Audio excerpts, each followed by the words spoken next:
नमस्कार, मैं श्रुति सिंह। स्वागत है आप सभी का इनसाइड झारखंड न्यूज के इस बुलेटिन में। चलिए जानते हैं आज की खबरों के बारे में। खबरों की शुरुआत करते हैं राजधानी रांची से। झारखंड उच्च न्यायालय में आज पूर्व मुख्यमंत्री हेमंत सोरेन की गिरफ्तारी को चुनौती देने वाली याचिका पर सुनवाई हुई।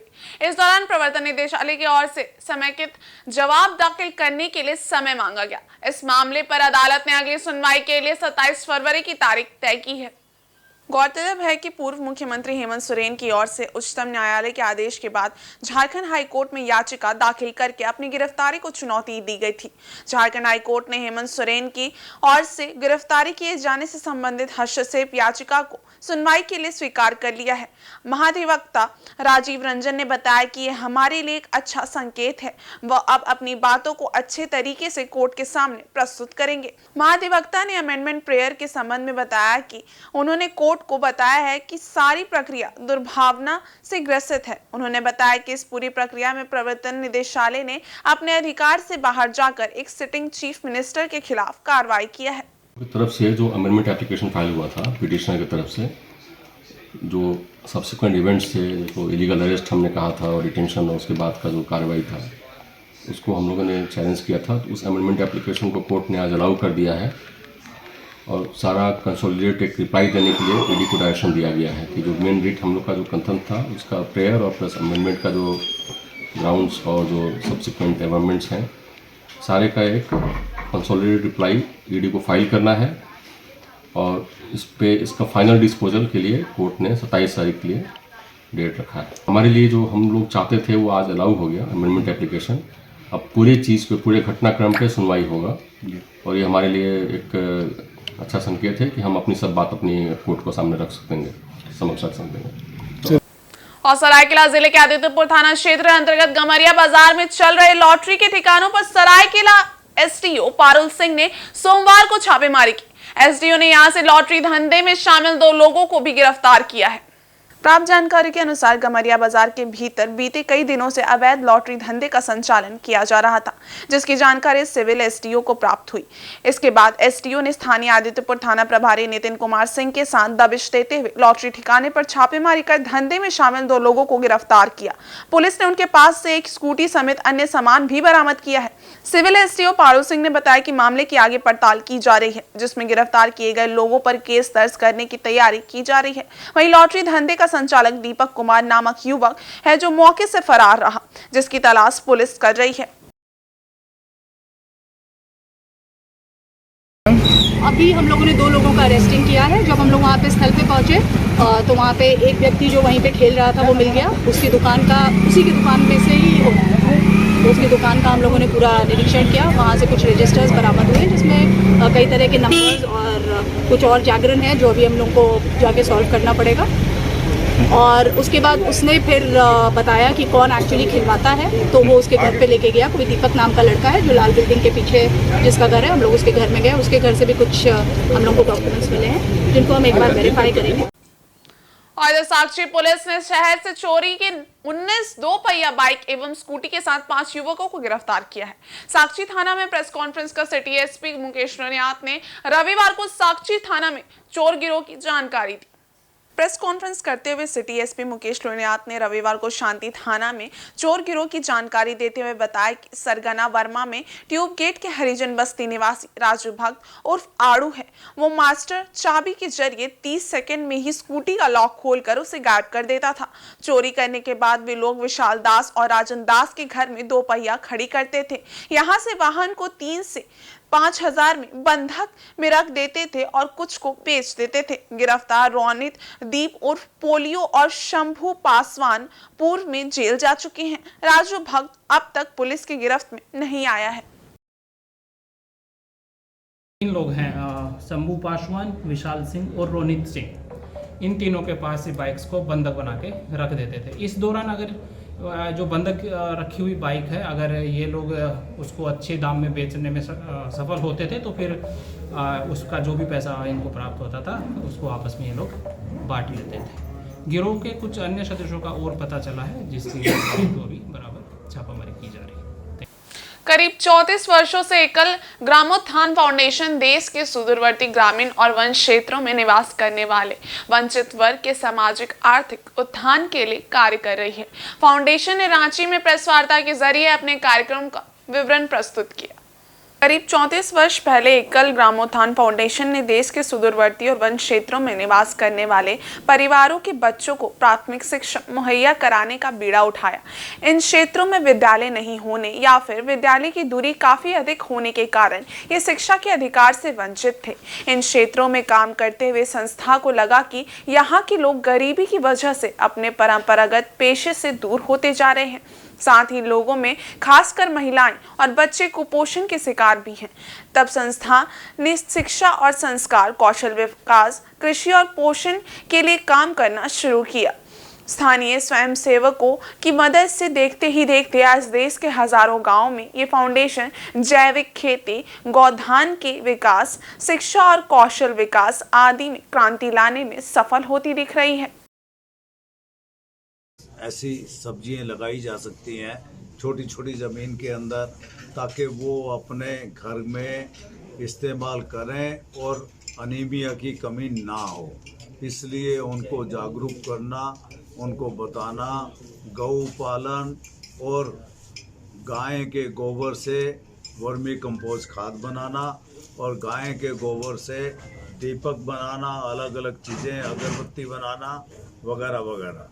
और गाय के मूत्र से जो जैविक खेती है उसके अंदर औषधि बना करके और खेती में उसको इस्तेमाल करना, कंप्यूटर ट्रेनिंग देना, कंप्यूटर से हमारे बच्चे और सिलाई केंद्र खोलना और हमारी माताएं बहनें स्कूलों के अंदर उन्होंने खुद सिलाई केंद्र खोले, बच्चियों को आगे चल कर के वो सिलाई सिखा रही हैं और अपनी आजीविका कई तो हमारी बहनें 8 से 10 हज़ार रुपये महीना, 15 हज़ार रुपया महीना भी कमाती हैं और वो उनको सिलाई के लिए बाहर शहर में जाने की कोई आवश्यकता नहीं है। फाउंडेशन के अध्यक्ष लक्ष्मी नारायण गोयल ने बताया कि पिछले एक दशक में जहां दुनिया की अर्थव्यवस्था नीचे गई है, वहीं हमारे देश की अर्थव्यवस्था काफी मजबूत हुई है। उन्होंने कहा कि आर्थिक रूप से और अधिक मजबूत होने के लिए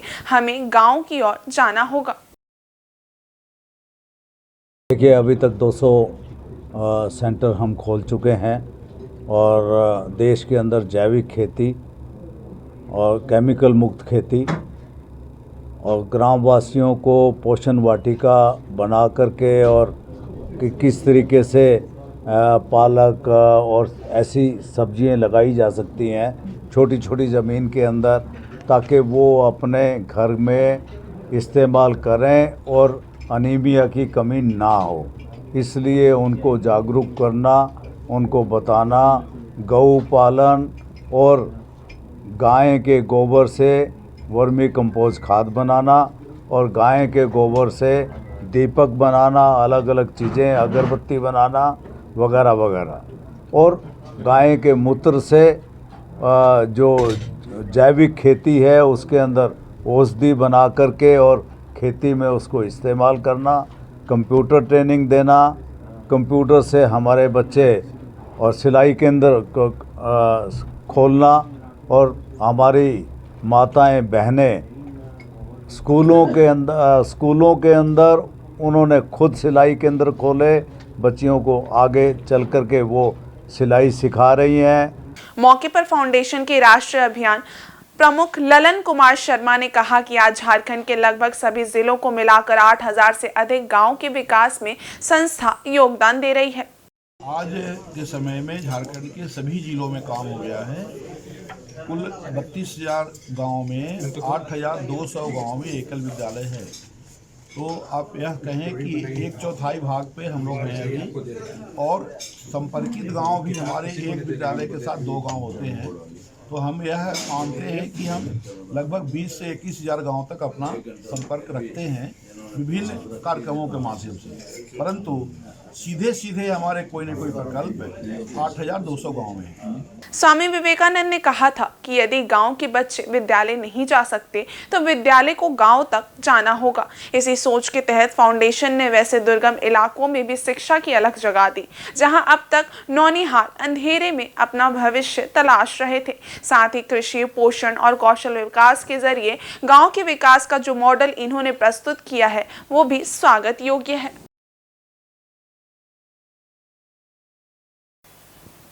सरायकेला जिला मुख्यालय में पिछले 1.5 सालों से गुम हुए 7 मोबाइलों को पुलिस ने विभिन्न स्थानों से जब्त किया, जिसके बाद पुलिस ने बरामद सभी मोबाइलों को लोगों को लौटा दिया है। रविवार को सरायकेला थाना में एसडीपीओ दिलीप खलको तथा थाना प्रभारी अर्जुन उरांव ने बरामद मोबाइलों को अपने हाथों से लोगों को सौंप दिया है। एसडीपीओ ने बताया कि मोबाइल गुमशुदगी के मामलों में पुलिस द्वारा बेहतर कार्य किया जा रहा है, जिसका परिणाम भी सामने आ रहा है। वहीं एक महिला रेखा ने बताया कि लगभग 6 माह पूर्व उसका मोबाइल गुम हुआ था। मोबाइल मिलने के बाद वो बेहद खुश है।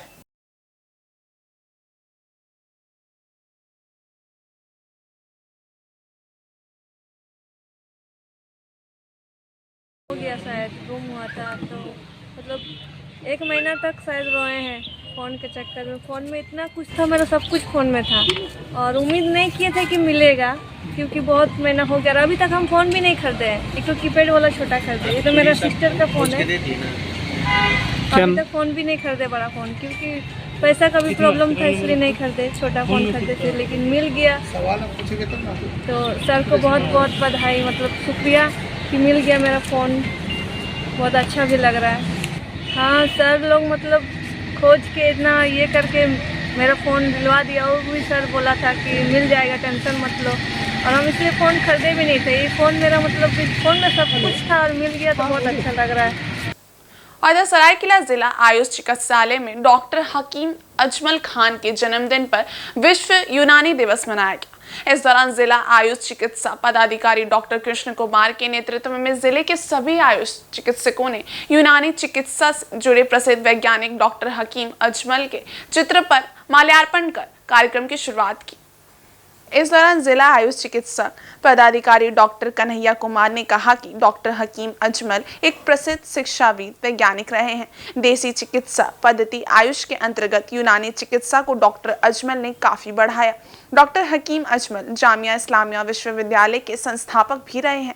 देसी चिकित्सा के एक अंग के रूप में यूनानी चिकित्सा को इन्होंने काफी बढ़ाया है। जिले में देसी चिकित्सा को बढ़ावा देने के लिए आयुष विभाग द्वारा पंचायत स्तर पर शिविर लगाकर लोगों का स्वास्थ्य जांच किया जा रहा है। ये शिविर सुदूरवर्ती क्षेत्र में भी लगाई जा रही है ताकि देसी चिकित्सा के माध्यम से लोगों को स्वस्थ किया जा सके। इस कार्यक्रम में जिले के विभिन्न सेंटर के आयुष चिकित्सा पदाधिकारी उपस्थित। हकीम अजमल खान जो यूनानी के बहुत ही शिक्षाविद वैज्ञानिक थे, उनके जयंती के अवसर पर हम विश्व यूनानी दिवस मनाते हैं। इन्होंने यूनानी पद्धति को, जो आयुष का एक अंग है, इसको इन्होंने काफ़ी बढ़ाया और जामिया इस्लामिया विश्वविद्यालय का भी ये संस्थापक के रूप में जाने गए। और झारखंड प्राथमिक शिक्षा संघ द्वारा तूड़ी डैम में शिक्षक सम्मान समारोह सह वनभोज का आयोजन किया गया। इस दौरान मुख्य अतिथि के तौर पर विधायक संजीव सरदार एवं विशिष्ट अतिथि के रूप में झारखंड प्राथमिक शिक्षक संघ के महासचिव निखिल मंडल उपस्थित रहे। अपने जीवन काल में शिक्षक के रूप में समाज के उत्थान में कार्य करते रहे और उनकी सेवा निवृत्त पर शिक्षा संघ द्वारा उन्हें सम्मानित करते हुए साल उड़ाकर सम्मानित किया गया। ये होते थे, उसको डिमोरलाइज करने के लिए क्या किया है, शिक्षक का वेतनमान कितना 2400 5200 ग्रेड पे 5200 और 2400 किया है, 5200 और 2400 और 4800 का ग्रेड पे किया है, जो किरानी का वेतनमान है और चपरासी का है। तो शिक्षक को उसी स्टेज में लाने का प्रयास कर रहा है हमारा झारखंड सरकार। तो अच्छा स्टूडेंट शिक्षक बनने के लिए तैयार क्यों होगा?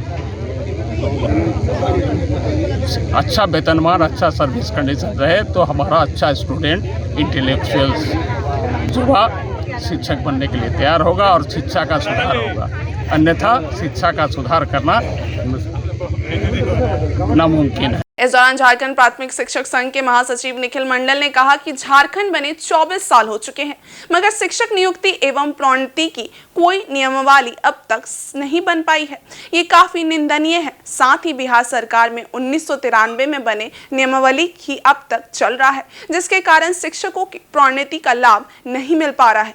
वहीं इस दौरान 26 सेवानिवृत्त सरकारी एवं पारा शिक्षकों को सम्मानित किया गया। सम्मान था 34,800, 9,300 से 34,800, उसको संशोधित करके 5200 में ले आया है और इसमें ग्रेड पे में भी 2400 और 4800 कर दिया, जो कि कतई ये नहीं है। ये बहुत ही निंदनीय है। सरकार जो है शिक्षकों को डिमोरलाइज करने के लिए ऐसा कर रहा है। वहीं शिक्षक संघ के प्रखंड अध्यक्ष श्यामल मंडल ने कहा कि हम सबों की मांग है कि शिक्षक प्रोन्नति समय पर होनी चाहिए। पहले से जो वेतनमान निर्धारित है इस पर नियुक्ति होनी चाहिए। उन्होंने कहा कि वेतनमान 9,300 से 34,800 था, जिसे घटाकर 5,200 कर दिया गया। सभी ग्रेड पर 2400 से 4800 किया गया है, जो हम सब शिक्षकों को मान्य नहीं है। ये क्लर्क एवं चपरासी के ग्रेड पे है, इसलिए हम लोग इसका विरोध करते हैं। और चक्रधरपुर के उर्दू टाउन मिडिल स्कूल में रक्तदान और निःशुल्क चिकित्सा जांच शिविर का आयोजन किया गया। इस शिविर का उद्घाटन रेलवे हॉस्पिटल के CMS डॉक्टर सुरबत कुमार मिश्रा ने किया और इस आयोजन के लिए अंजुमन इस्लामिया टीम को बधाई दी। जांच शिविर में मुख्य रूप से कोलकाता, जमशेदपुर, चाईबासा से चिकित्सक व मेडिकल स्टाफ पहुंचे थे।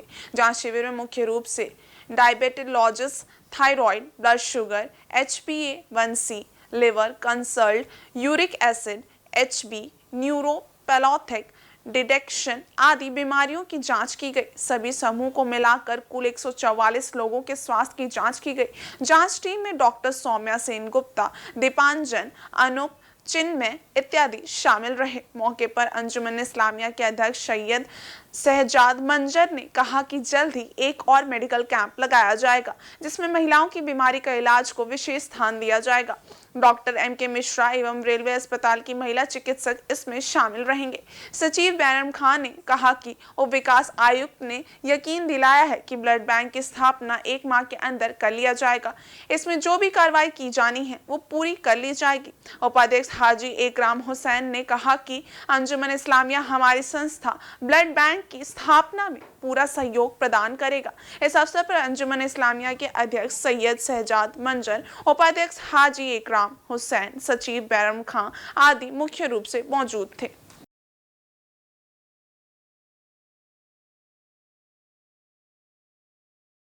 बताना चाहूँगा कि अंजुमन इस्लामिया ने अपने 5 महीने के कार्यकाल पर 34 लड़कियों के शादी पर मदद किए हैं, जिसमें से मात्र सिर्फ 2 जो है आवाम के चंदों से हुआ है। बाकी जो है 32 जो है उसमें सदर साहब का बहुत बड़ा योगदान है। और हम लोग इन चीज़ों को बहुत ज़्यादा हम लोग एक्सपोज भी नहीं किए हैं, क्योंकि समाज का मामला है, कुछ चीज़ें ढक के रखनी चाहिए। तो हम लोग बताना चाहेंगे इसी तरीके से आप लोग मजबूती के साथ अंजुमन इस्लामिया के साथ खड़े रहिए। यकीनन आने वाले 10 सालों पर आप इसे एक बरगद के रूप में देखिएगा और समाज का हर वो इंसान जो दबा कुचला है, जो पीड़ित है, वो उस छांव पर अपने आप को राहत महसूस करेगा और यकीनन उस वक्त 10 साल के बाद में ये अंजुमन एक मील का पत्थर रहेगा। वहीं मुसाबनी प्रखंड स्थित बारेडी बलियागोड़ा फुटबॉल मैदान में बाबा तिलका मांझी जयंती के उपलक्ष्य में बाबा तिलका मांझी मेमोरियल क्लब द्वारा खेलकूद प्रतियोगिता एवं सांस्कृतिक कार्यक्रम का आयोजन किया गया। कार्यक्रम में मुख्य अतिथि के रूप में झामुमो केंद्रीय महासचिव बाबूलाल सोरेन शामिल होने वाले थे, मगर उनकी अनुपस्थिति में उनके प्रतिनिधि मोहम्मद साबिर, मुखिया हलियाणी मुंडू, भूमिदाता के पुत्र अनिल नायक, ग्राम प्रधान आदि उपस्थित थे। इस मौके पर खेलकूद प्रतियोगिता में हरी रेस, सुई धागा रेस, 400 मीटर दौड़ एवं बेटी जमाई दौड़ इस पूरे कार्यक्रम में मुख्य आकर्षण का केंद्र रहा। इसमें गाँव की बेटियों ने अपने पति को गोद में लेकर लक्ष्य की ओर दौड़ती हैं, जिसमें प्रथम प्रथम, द्वितीय और तृतीय स्थान प्राप्त करने वाले जोड़ों को कमेटी द्वारा ड्रेसिंग टेबल देकर सम्मानित किया गया। इस रोमांचक भरे खेल को देखने काफी संख्या में महिला एवं पुरुषों की भीड़ उमड़ी। इस मौके पर नांगड़े नृत्य का भी आयोजन किया गया। नृत्य मंडली ने पारंपरिक वेशभूषा एवं गाजे बाजे के साथ मनमोहक नृत्य प्रस्तुत किया, जिसे देख दर्शक मंत्रमुग्ध हो गए। कार्यक्रम को सफल बनाने में कमेटी के पदाधिकारी व सदस्य की अहम भूमिका रही। हमारे वीर शहीद बाबा तिलका मांझी जयंती के शुभ अवसर पर हर साल होता है और ये 281वीं सदी से चला आ रहा है और ये हम बहुत ही कमेटी के मेंबर जितना भी एकजुट होके प्रोग्राम चलाते हैं, हर साल की भांति इस साल भी बहुत ही अच्छा रोमांचक कराते आ रहे हैं और बहुत ही अच्छा लगता है कि हम गांव के कमेटी मेंबर हो, सहयोग करने वाला हो और काम करने वाला जितना भी सहयोग लोग सब है, सभी अच्छे हैं और प्रोग्राम को अच्छा ही संभाल के चला रहे हैं और आगे भी चलाते रहेंगे। और इस बुलेटिन में बस इतना ही। ब्रेक के उस पार है कुछ और खास खबरें, तब तक के लिए देखते रहिए इनसाइड झारखंड न्यूज़। धन्यवाद।